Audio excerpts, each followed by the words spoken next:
შეიძლება მობრძანდი კეთილი თქვენს კეთილი იყოს შენი ფეხი როგორ ხართ ლამას და მშვენია სივრცეში მეტაფორა საბრძანდებით თქვენ სადაც გინდა იქ მე დავждები აბა აირჩიე შენ ხარ სტუმარი და როგორ ხარ აირჩიე საერთოდ გინდა მეტაფორა ქვია აქაურობას მეტაფორა ქვია აქაურობას რომელიც ჯერ არ გაგვიხსნია და ასე ჩვენთვის გახსენით დღეს დღეს თქვენთვის გავხსენით და როცა გაიხსნება რა მოხდება მეტაფორაში რა მეტაფორული ცვლილებები მოხდება ადამიანებში მოხდება აქ მოვლენ ადამიანები რომლებიც იქნებიან მხოლოდ კლუბის წევრები ეს იქნება დახურული კლუბის წევრებისთვის და იქნება სალონური საღამოები სხვადასხვა სახის თამაშები, განვითარების ტრენინგები და სპეციალური სივრცეც დავინახე იქ. შიგნით არის დახურული სივრცე, იმ დახურულ ოთახში სხვანაირი ამბები მოხდება, ამ ღია სივრცეში სხვა ამბები. და იმ კლუბის წევრობა როგორ მოხდება?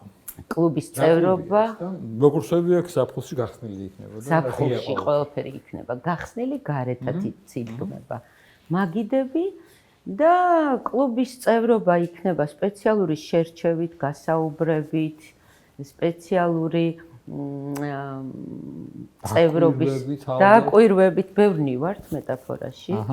უმეტესობა კოუჩები, ტრენერები, ფსიქოთერაპევტები და ყავს კიდევ შემოქმედებითი ადამიანებიც და ძალიან საინტერესო. შემოქმედებას დიდი როლი აქვს, ხო, ამ ყველაფერში. ძალიან დიდი როლი აქვს. მუსიკასაც ალბათ. მუსიკას როგორც ხედავ დიზაინს ყავს უდიდესი დიზაინი. ნიშნულობა და მუსიკა იქნება ძალიან საინტერესო და ხარისხიანი მუსიკა. კოუჩინგი, ფსიქოთერაპია, ეს ყველაფერი ახსენე, რაც ასევე შენი პროფესიის ნაწილია. მოდი განგვიმარტე. აი ყველაზე შესატყვისი აზრობრივად რას ნიშნავს კოუჩინგი, რა კავშირი აქვს და უშუალოდ შენი მიმართულება ამ საკითხით რა არის?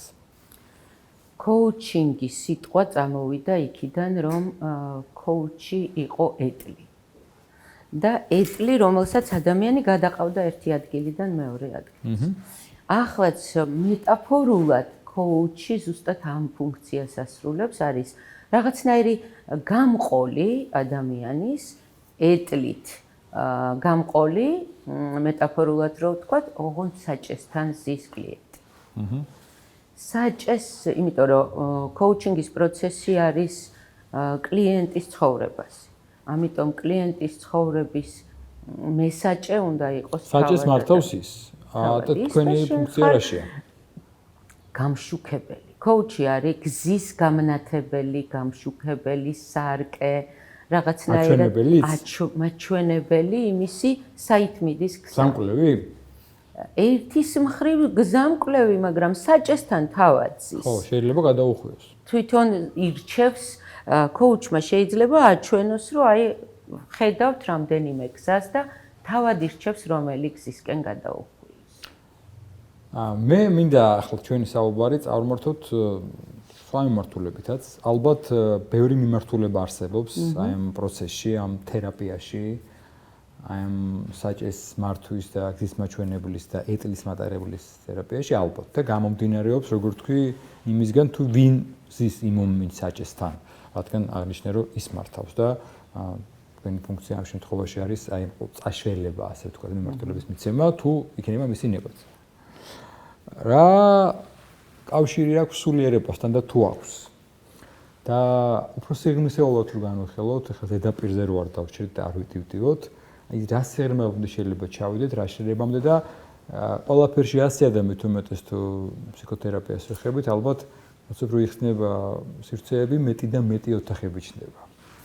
ორი სიტყვით მანამ ვიტყვი განსხვავებას რა არის კოუჩინგსა და ფსიქოთერაპიაში. კი ბატონო, სიამოვნებით. ფსიქოთერაპია მუშაობს წარსულის ტრამვებზე და წარსულში ტრამვებთან ჩაყავს ადამიანი და იქ აკეთებს ცვლილებებს კლიენტი თავად და მერე მოდის აწმყოში. და coaching-ი მუშაობს აწმყოზე და მომავალზე, მომავალ მიზნებზე, მომავალ გეგმებზე და განსხვავება ეს არის, მაგრამ შეიძლება იყოს კავშირი, დაუშვათ მე თუ წარსულში რაღაც ტრამები მაქვს და წარსულს ვერ ვცილდები და ვებღაუჭები, გამიჭირდება პერსპექტივაში ხედვა.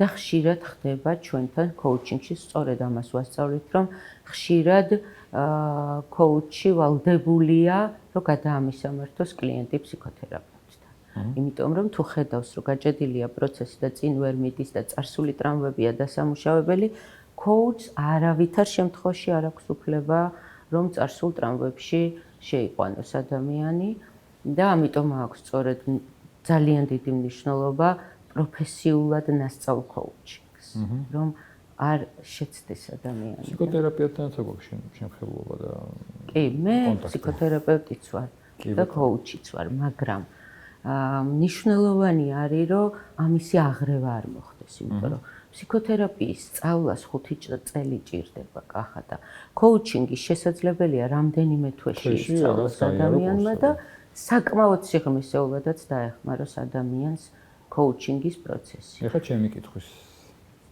და რაც შეეხება სულიერებას, ჩემთვის ეს თემა არის ძალიან სენსიტიური თემა, იმიტომ რომ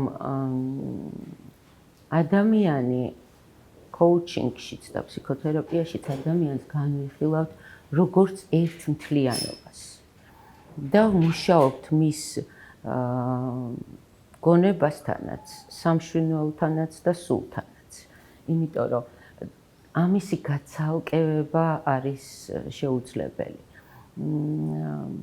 და ძალიან მნიშვნელოვანი არის ის, რომ სიღრმისეულად coach-ი თუ მუშაობს და ხედავს ადამიანის სულს და მასთან იწყებს მუშაობას, მაშინ მართლაც საოცრებების მოხდენა შესაძლებელია coaching-ის პროცესში. მაგრამ თუ ზედაპირულად მხოლოდ გონებრივი პროცესებს ეხები, ზედაპირულად რაღაცნაირად მაგას რობოტიც აკეთებს და ხელოვნურმა ინტელექტმა შეიძლება შეცვალოს ზედაპირული coaching. მაგრამ სიღრმისეულ coaching-ს, სადაც შენ კონკრეტულად ადამიანს და მის სულს ხედავ და მის შინაგან პროცესთან და ერთ მთლიანობასთან გაქვს ურთიერთობა, ამას ვერაფერი ვერ შეცვლის და ძალიან სიღრმისეა. ერთი კითხვა უნდა დაგისვა, მარიკა.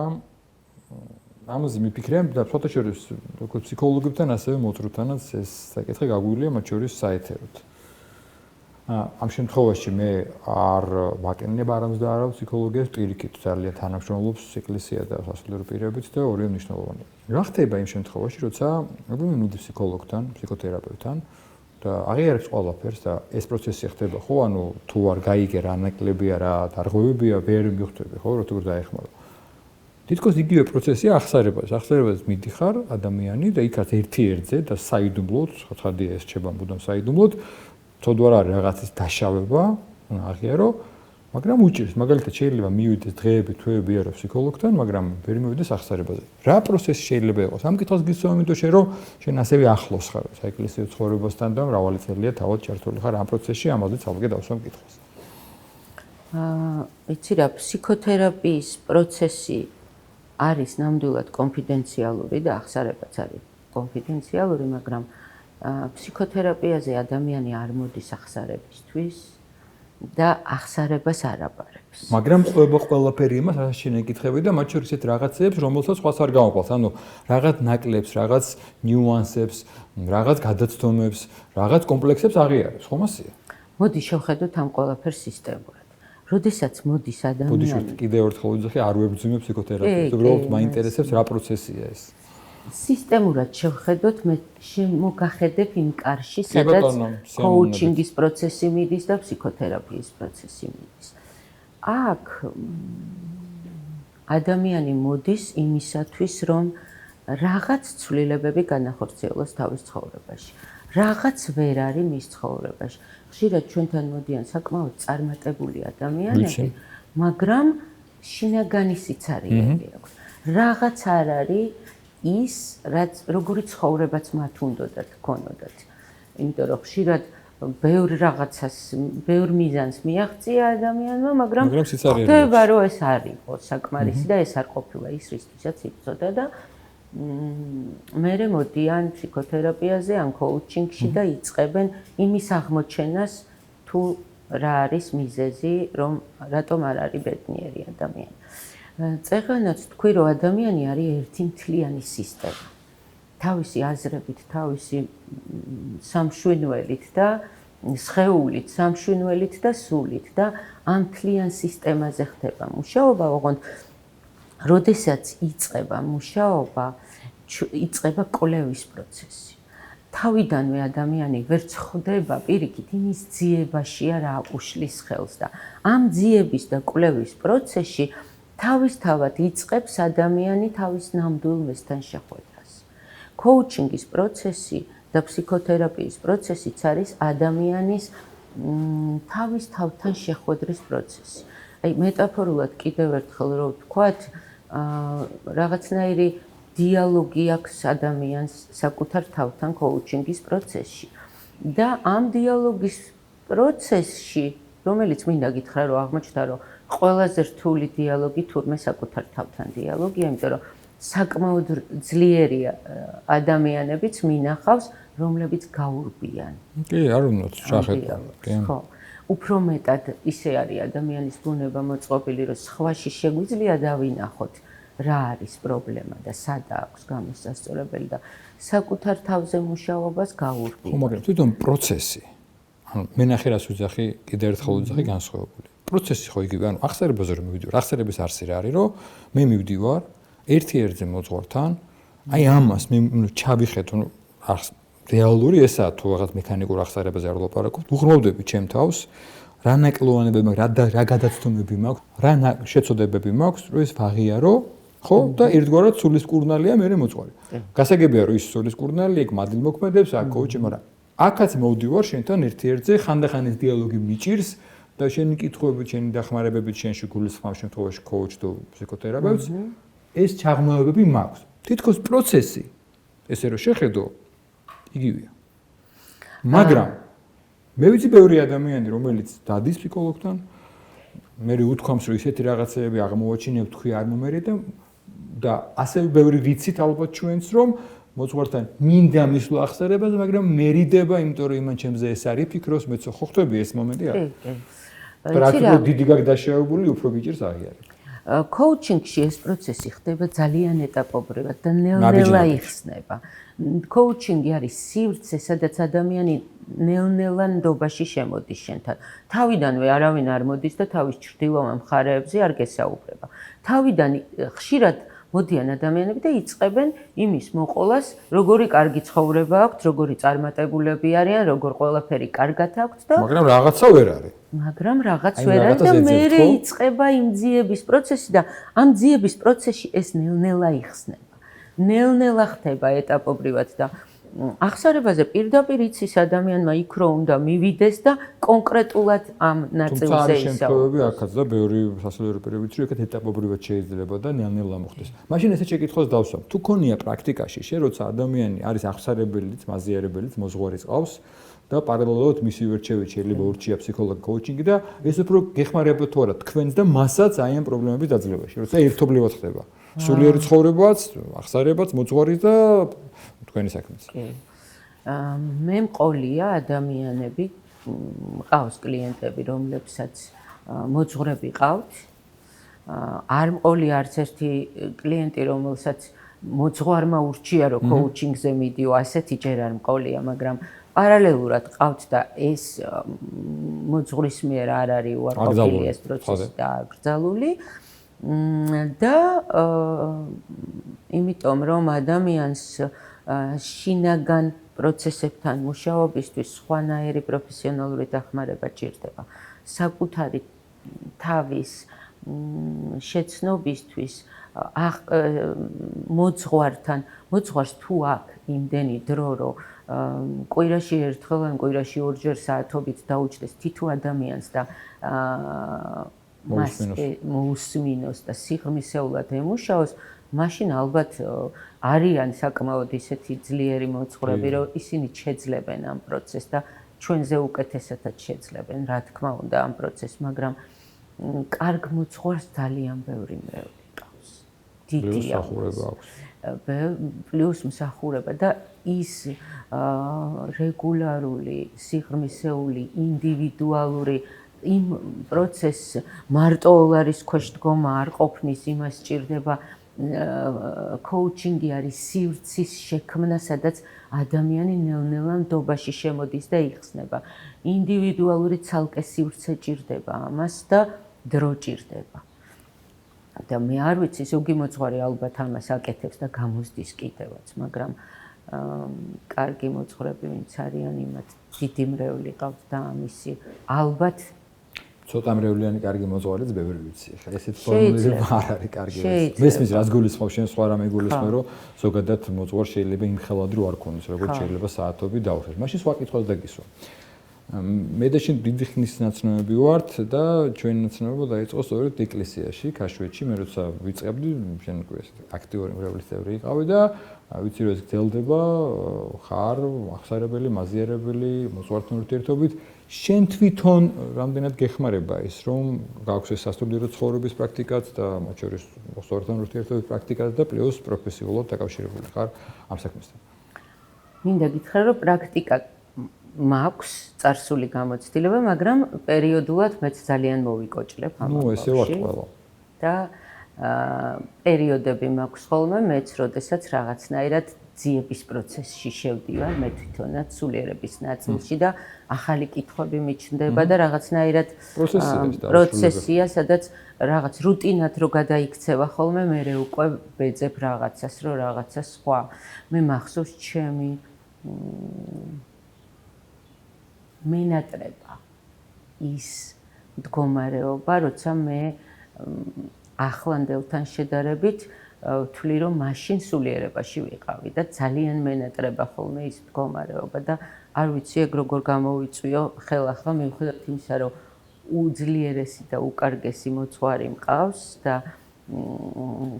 ყველანაირად ყველაფერს აკეთებს ის ადამიანი, მე თვითონ პერიოდულად მაქვს ხოლმე აი ეს ან შეიძლება თავისთავად როცა პირველად იწყებ ამ პროცესში შესვლას იმას სხვანაირი მადლი აქვს, სხვანაირი რაღაცნაირი ეიფორიაში შედიხარ ალბათ თუ რაღაცა მოყვება მაგას ისეთი რომ მუდმივი აუხსნელი სიხარულის განცდა მოყვება. ეს მერტის ჯილდოა ერთგვარი თავიდან რაღაცა თითქოს გაძლევს რაღაცა ავანს. ხო და მე სადღაცას დავკარგე და მე ვეძებ ხოლმე პერიოდულად ამის ძიებაში ვარ. ხან ფიქრობ ხოლმე რომ აი ღამის თევები რო არ ყოფილა შეიძლება მაგის არ ვიცი რისი ბრალია, მაგრამ პერიოდულად ეს მე თვითონაც მეკარგება, მაგრამ რაც შეეხება coaching-ის პროცესს მიუხედავად იმისა, რომ მე თავისთავად გაუცნობიერებლად მოდის ხოლმე რაღაც ისეთი პროცესში, ისეთი რაღაცები, რომლითაც აი მაგალითად ეხლა მახსენდება ერთ-ერთი შუა პროცესში უკავშირის თხოვნის დროს, როდესაც ადამიანი მოვიდა მე რამდენიმე 5 სესიაზე თუ რაღაც ასეთზე და კიდევ სესიები გქონდა გასაგრძელებელი, როდესაც დაუსვი კითხვა, რომ აი ყველაზე მთავარს რა სიტყოდი, რაც აი ამ 5 სესიიდან წაიღეთ, ხო? მახსენდება ასეთი რაღაც თქვა, რომ იცი რაო, ყველაზე მთავარი შიში გადავლახეო, მარტოობის შიშიო, იმიტომ რომ მე ვიცი, რომ მე უკვე ღმერთი მყავს და მარტო არ ვარო და ეს როგორ მოვიდა ოღონდ ამ პროცესში, ნამდვილად არ მახსოვს. ეგ არ მახსოვს, მაგრამ ჩემთვის იყო ისეთი ჩემ თავთან თქვი, რომ ალბათ ამისთვის ღირდა ყველაფერი, ხო? მაგრამ ძალიან მნიშვნელოვანი ამბავია ის, რომ გაუცნობიერებლად რაღაცნაირად ამ პროცესში მე არ ვიცი რა როლი შევასრულე აქ, მაგრამ ადამიანმა ამ პროცესში ღმერთი იპოვა და მთავარი შიში გადალახა, რომ იცის, რომ მარტო არ არის. იმის მერე ხშირად სახლში მარტო დარჩენისაც აღარ ეშინია, იმიტომ რომ მარტოობის განცდა არ არის. კიდევ ერთი მახსენდება, როდესაც აი ორთვიანი ტრანსფორმაციული ონლაინ პროგრამა მაქვს გაბედე ცხოვრება და იქ ადამიანი ერთ-ერთი მოვიდა, მაქვს ამის გაზიარების უფლება, მოვიდა განზრახვით, რომ აპირებდა ოჯახის დანგრევას და 2 თვის შედეგად წამოვიდა მიზნით, რომ ჯვარი უნდა დაეწერა. აი 2 თვეში იმდენად ძლიერი ტრანსფორმაცია მოხდა, რომ ოჯახის დანგრევიდან გადავიდა თვის დაწერაზე. და სხვათა შორის მე წყვილებთანაც ხშირად მუშაობ და არც ჩემს პრაქტიკაში არ ყოფილა, რომ ჩემთან მოსულ წყვილს ოჯახი დაენგრიოს. როცა წყვილთან მუშაობ, იქ ბოლომდე თუ რამე რესურსი არსებობს, იმ რესურსს უნდა მოეჭიდოს ორივე და თუ მე ვხედავთ, რომ რესურსი ამოწურულია და აღარ არსებობს, ის პირიქით ყველასთვის დამაზიანებელი. კი ბატონო, ცხადია. ამიტომ არ ვიცი ეს პროცესი როგორ ხდება, მაგრამ თავისთავად ხდება. ჩემთვის სულიერება არის რაღაცნაირად შინაგანი განზრახვა, რომ სინათლის მხარეს ხარ. იცი, რომ მხარეს უნდა იდგე.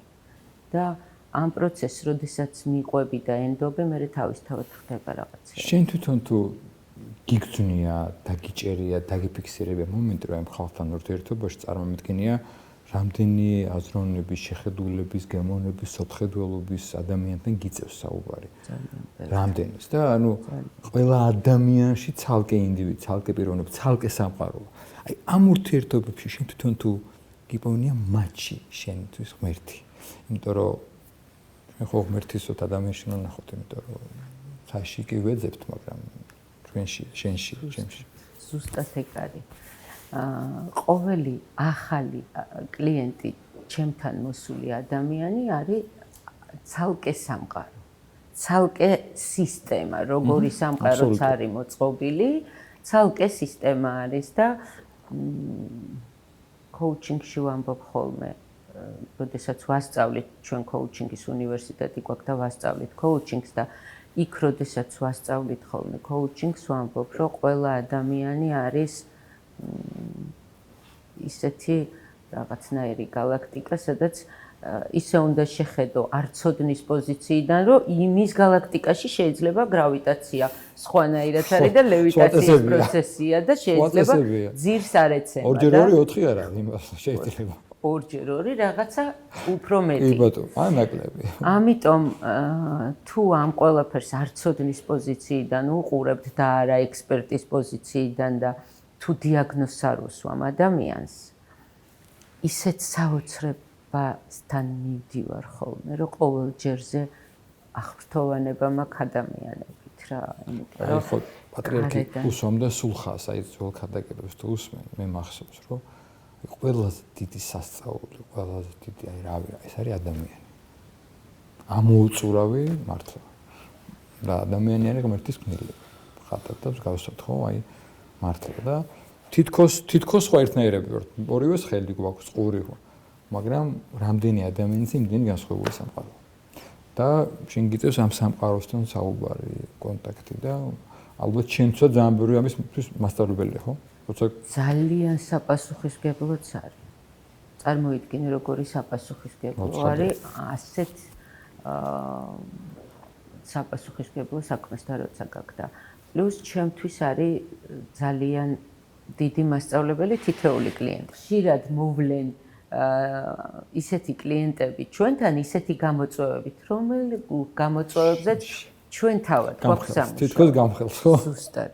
გამხელს და ამ მუშაობის პროცესში შენსაც ამუშავებ, როცა მას ეხმარებ. მე ადრე ერთმა ფსიქოლოგმა მითხრა, რომ ძალიან დამფიქრა ამან და მე ვამოწმებ ხოლმე, რომ ყველა ფსიქოლოგი გულის სიღრმეში დაფიქრდება, იმიტომ გადაწყვეტა ფსიქოლოგობა თვითონაც ჭირდებოდა ფსიქოლოგი.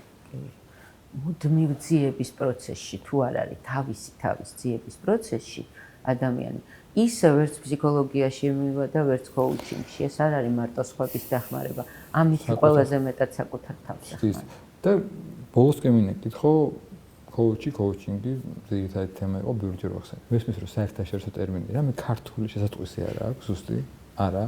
ჯერ არ დაენერგიულა ქართულ ტერმინოლოგიაში. ვერც დაენერგიება. არც მგონია რომ. მაშინ მიიღოს ჩვენ მაინამ ეს. უნდა მიიღოს ჩვენ მაინამ ეს. როგორც კომპიუტერი, მაგალითად ან რაღაც, არ ვიცი. კი ბატონო. დიდი მადლობა. ხშირად გვეუბნებიან ამაზე საყვადურს, რომ ქართული შესაძლოა. მაგრამ ასე ქვია. კარგით, მაშინ ჩვენი მაყურებელი არ გაგუბრაზებო, რომ ჩვენ ვახსენეთ საერთაშორისო ტერმინი, რაც დაენერგილია ამ თერაპიაში. მარიკა, მადლობა. წარმატებას გისურვებ. წარმატებას უსურვებ შენ სივრცეს მეტაფორას. მე უკვე გეწევით სხვანაირად იმედი როგორც სტუმარიც მოვა სალონურში ხვედერებსაც წარდგინებაზე და წარმატებას გისურვებ. ძალიან დიდი მადლობა საინტერესო იყო თქვენთან საუბარი და საინტერესო იყო ეს სივრცე. ბედნიერად. დიდი მადლობა. ქარტეხილების შედეგად უფრო და უფრო შედიხარ ადამიანი რწმენაში, რაღაც კონკრეტული სიტუაციებიდან გამომდინარე.